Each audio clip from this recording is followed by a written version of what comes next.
Hello friends, welcome to Vijaya creation. Vijaya கிரியேஷனில் இது என்னன்னு பார்த்தீங்கன்னா, நம்ம இருக்கிற அந்த மும்பை தாராவி அப்படின்ற ஏரியாவில் வீட்டு பக்கத்துலேயே நிறைய பேர் என்ன முக்கால்வாசி பேர் முஸ்லீம்க்கு இருக்க ஃப்ரெண்ட்ஸ் தான் இருக்காங்க. அவங்க வந்து பார்த்திங்கன்னா இப்போ ரம்ஜான் ஸ்டார்ட் ஆக போது அவங்க நோன்பு இருந்துக்கிட்டு இருக்காங்க. அதைத்தான் நான் அவங்க என்னெல்லாம் எங்கள் மார்க்கெட்டில் அதுக்காக விற்றுட்ருப்பாங்க அப்படின்றத எடுத்து போட்டிருக்கேன். இது எல்லாமே விதவிதமான சேமியா. அவங்க அந்த பாயாசம், இந்தியில் கீர் அப்படிம்பாங்க, அதை வித்தியாசமாக பண்ணுவாங்க. ஒவ்வொருத்தங்க ட்ரை ஃப்ரூட்ஸு எல்லாம் போட்டு அப்படி நிறைய செமையாக இருக்கும். அதில் பால் ஊற்றி தருவாங்க. அவ்வளோ அழகாக டேஸ்ட்டாக இருக்கும். அது மாதிரி அந்த சேமியா அதெல்லாம் விற்றுட்ருக்காங்க. இது பார்த்திங்கன்னா டெய்லி அவங்க நோன்பு இருக்கும்போது இந்த ஃபாலுதா மாதிரி அதை பேக்கெட்டில் அடைச்சி விற்றுட்ருக்காங்க. அதுவும் நல்லாயிருக்கும். இது பார்த்திங்கன்னா பொரி நம்ம சொல்லுவோம். இது வேப்பங்குச்சியும் லெமனும் இருக்குது. ஃபஸ்ட்டு அவங்க விரதம் ஃபுல்லாக காலையிலேருந்து சாயந்தரம் வரைக்கும் சாப்பிடாமல் இருந்துட்டு அது சாப்பிட்ற அந்த டைம் வரும்போது வேப்பங்குச்சியில் அந்த பல் தேய்ச்சிட்டு அந்த பொரி அப்புறம் டேட்ஸு பேர்த்தம்பழம்னு சொல்லுவோம் தமிழில், அதையும் சாப்பிட்டுட்டு அதுக்கப்புறம் அவங்க என்னெல்லாம் சாப்பிடுவாங்களோ அதெல்லாம் சாப்பிடுவாங்க. இங்கே அதிகமாக இந்த மாதிரி பொட்டேட்டோவில் மசாலா தடவிலாம் வச்சுருப்பாங்க.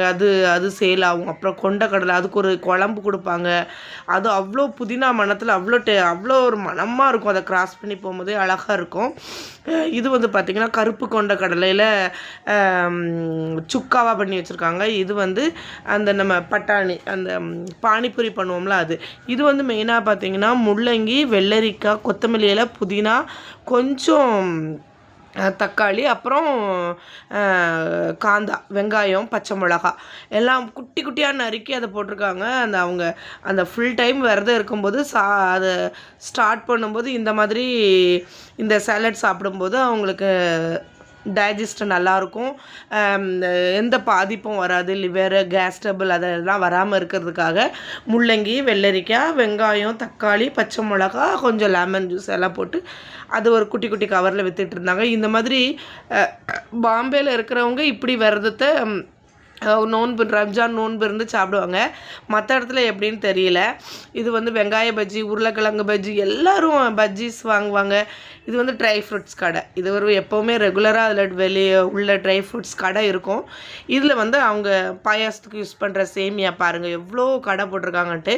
இதில் அந்த தம்பி உள்ளே எடுத்துக்கோங்கக்கா ட்ரை ஃப்ரூட்ஸ் கடையில் அப்படின்னு சொல்லி ஹிந்தியில் கேட்டாங்க. நான் ரம்ஜானுக்குள்ள என்னெல்லாம் நீங்கள் சேல் பண்ணுறீங்களோ அது மட்டும் போடுறேன், இதை எடுக்கிறேன், உங்கள் கடையை நான் தனியாக எடுக்கிறேன் அப்படின்னு சொன்னாங்க. அவ்வளோ அருமையாக அந்த தம்பிங்கெல்லாம் பேசினாங்க. எனக்கு ரொம்ப சந்தோஷமாக இருந்தது. அப்புறம் ஒரு பாய் நல்லா எடுத்துக்கோமா அப்படின்லாம் சொல்லி அவ்வளோ அந்நுண்ணியமாக பழகுவாங்க. இங்கே இருக்கிறவங்கெல்லாம் வித்தியாசமே இருக்காது. இந்த அங்கிள் நான் இப்போ தான் பல் தேய்க்கிறேன் அப்படின்னு சொல்லி ஹிந்தியில் சொல்லிவிட்டு ஒரு வேப்பங்குச்சி வச்சு பல் தேய்ச்சி எனக்கு தெரியாதுன்னு பல் தேய்ச்சி காட்டிகிட்டு இருந்தார். நாங்கள் டீத் வாஷ் இதை வச்சு தான் நாங்கள் பல் தேய்ச்சிட்டு விரதத்தை முடிப்போம் அப்படின்னு சொல்லிட்டு 40 நாள் அவங்க விரதம் இருந்துட்டு அதுக்கு மறுநாள் அவங்களுக்கு ரம்ஜான் வருது. அந்த ரம்ஜான் கொண்டாடுறதுக்காக அவங்க அந்த மாதிரி அந்த செலிப்ரேஷனுக்காக எல்லாம் ரெடி ஆகிட்டுருக்காங்க. சப்பல், ட்ரெஸ்ஸு, கம்மல்லாம் வெரைட்டியாக வாங்குவாங்க இங்கே ஜிகுன்னு. இது நான்வெஜ் ஐட்டங்கள் இருக்கிற இடம். சிக்கன் ஃப்ரை பண்ணது, அப்புறம் இதெல்லாம் கட்டில் இந்த ரோல் பண்ணி விற்கிறது, அப்புறம் இது கட்லெட்டு, இந்த மாதிரிலாம் அந்த சுட்டு கொடுக்குறதெல்லாம் நிறைய ஐட்டங்கள் வச்சுருப்பாங்க ரெட் கலரில். ஆனால் ரொம்ப டேஸ்ட்டாக பக்கா குவாலிட்டியாக கொடுப்பாங்க. அதுக்கு அவங்க கேரண்டி கொடுப்பாங்க. அவ்வளோ உண்மையாக அந்த பிஸ்னஸ் பண்ணுவாங்க. சும்மா ஏமாற்றிட்டு நல்ல சிக்கன் இல்லாமல் அப்படிலாம் இருக்காது. நல்ல பொருளாக தான் விற்பாங்க. அழகாக கடவுளுக்கு பயந்து பிஸ்னஸ் பண்ணுவாங்க. அதில் நாங்கள் இருக்க ஏரியாவில் மும்பையில் இந்த மாதிரி தான் ரம்ஜானுக்கு மார்க்கெட் இருக்கும். ஸோ அதை ஒரு குட்டி வீடியோவாக எடுத்து போட்டிருக்கோம். உங்களுக்கு பிடிச்சிருந்தா லைக் பண்ணுங்கள், ஷேர் பண்ணுங்கள். இது வரைக்கும் சப்போர்ட் பண்ண எல்லாருக்கும் என்னோடய நன்றிகள். தேங்க்யூ.